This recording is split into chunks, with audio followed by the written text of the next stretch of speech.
que les propos du président Macky Sall tenus sur France 24 concernant le candidat Khalifa Sall, ces propos constituent une insulte à l'intelligence des Sénégalais, à qui on a envie de faire croire que nous vivons dans une république avec une séparation des pouvoirs. Le président Macky Sall, dans sa tête, dans son entendement, Khalifa Sall est déjà condamné en cassation. La question ne se pose pas si Khalifa est condamné ou n'est pas condamné. La vraie question que vous devez vous poser, c'est est-ce que la Cour suprême a aujourd'hui la possibilité de juger M. Khalifa Sall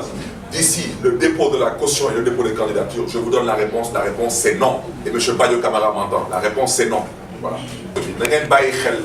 Fu Khalifa Sall nekkoon bu muy def balaa ñu koy fal bu mu dem assemblée nationale bi ñëw ci kaso bi tamit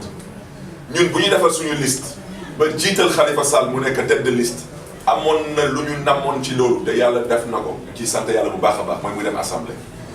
waxu kaso bi du ci dara Ama Amadou au Niger gis nañu Ama Amadou était candidat à l'élection présidentielle dem second tour nekkoon ci kaso bi dem second tour conditions yi doyu ko mu boycotté fu may daanale. Moi, nous avons interpellé l'Union des magistrats du Sénégal. Nous avons interpellé la société civile. Nous avons interpellé la direction générale des élections. Nous avons interpellé tamit bépp acteur qui dugal loxom dans le processus électoral. Parce que tey réglementation bu am ci dëkk bi ci mbiru élection amul benn disposition buy jël en compte détenu candidat. te ñun lu ñu gis ci élection législative yi mooy élection député yi. mooy ay àq ak ay yelleefu Khalifa Sall su ñuy sukkandiku ci la loi électorale nguuru président Macky Sall dañ ko jalgati ci élection député yi daanaka temps d'antenne dañ ko jalgati droit de vote dañ ko jalgati son droit de battre campagne dañ ko jalgati lu ñuy bañ nag mooy bii élection mooy élection présidentielle Macky Sall di wax ak askanu Sénégal ci RTS Khalifa Sall bañ a mën a wax ak askanu Sénégal ci RTS loolu dafa mënul nekk dans une démocratie qui se respecte lu ñuy bañ mooy président Macky Sall nekk candidat sortant nekk président sortant nekk candidat à élection président jour élection mu mën a dem voter Khalifa Sall dara jotu ko mënul dem voter ñoom ñoo dugal Khalifa Sall fu mu nekk nañu jël urne dugal ko fu Khalifa Sall nekk loolu mooy yoon parce que le casier judiciaire de Khalifa Sall il est vierge vous pouvez le consulter il est vierge lu ñuy bañ tamit mooy ñoom ñu mën a campagne Khalifa Sall du mën a campagne liberté provisoire contrôle judiciaire dafa nekk dans le dispositif judiciaire te dañ ko fa teg pour que ay doomu aadama yi remplir ay conditions mën a nekk ay sénégalais peut-être yàlla dogal ñu am ay tolof ak justice bi wante ñu mën leen may liberté provisoire waru jox leen contrôle judiciaire ndax ñuy dem di dikk tey Sénégal man mii bi wax ak yéen maa ngi contrôle judiciaire maa ngi liberté provisoire fii tey Sénégal Khalifa Sall ñu ngi koy topp ci 1,8 milliard ku nekk xam na Sénégal Khalifa Sall fu mu dëkk ku nekk xam na Sénégal est-ce que Khalifa Sall am na ay conditions yu nga xam ne nii mën na garantir sa représentation devant la justice am déet fii Sénégal am na ñu nga xam ne nii dañ leen accusé de meurtre moo am ñu jox leen contrôle judiciaire jox leen liberté provisoire dara daru leen dara jotu leen nekk ñu hôpital feebaruñu ñu ngi dem di dikk ñu ngi fecc ñu ngi naan ñu ngi lekk ñu ngi tukki waaw lu tax Khalifa Sall mënuñu ko may liberté provisoire teg contrôle judiciaire bu campagne loolu mooy yoon te wax ci mënuñu ko laam-laamee moo tax sànq Cheikh Gueye ne leen yéen de la presse ñun suñuy wax ak presse bi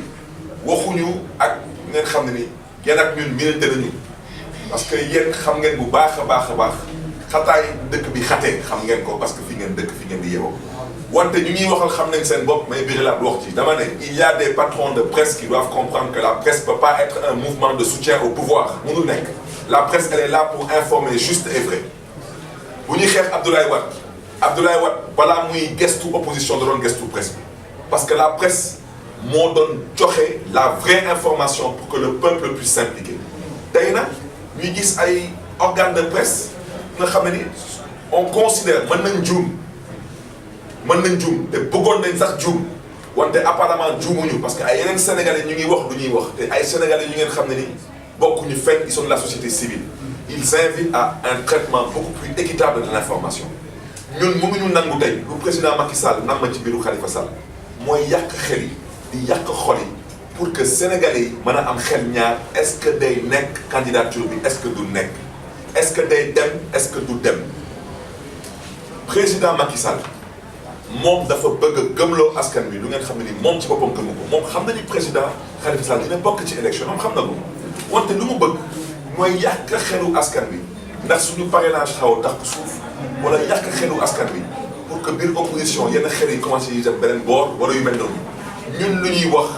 di ko biiralaat Khalifa Sall waxaat ñu ko fii lundi à la prison de Rebeuss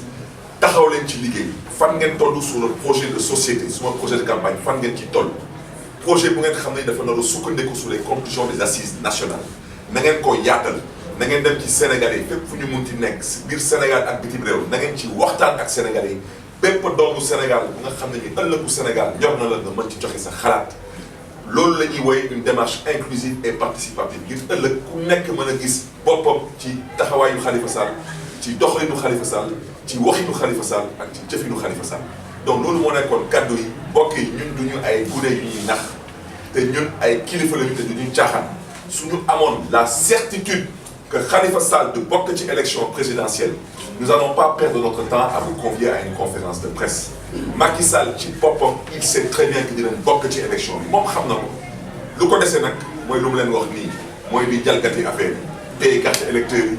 tëj ñi ci kaso bi yàq seen xel yi yàq seen xol yi jéem a xool est-ce que am na ay Sénégalais yu am ay prix yu ñu mën leen jënd loolu moo nekkoon ci gàttal daal boobu wax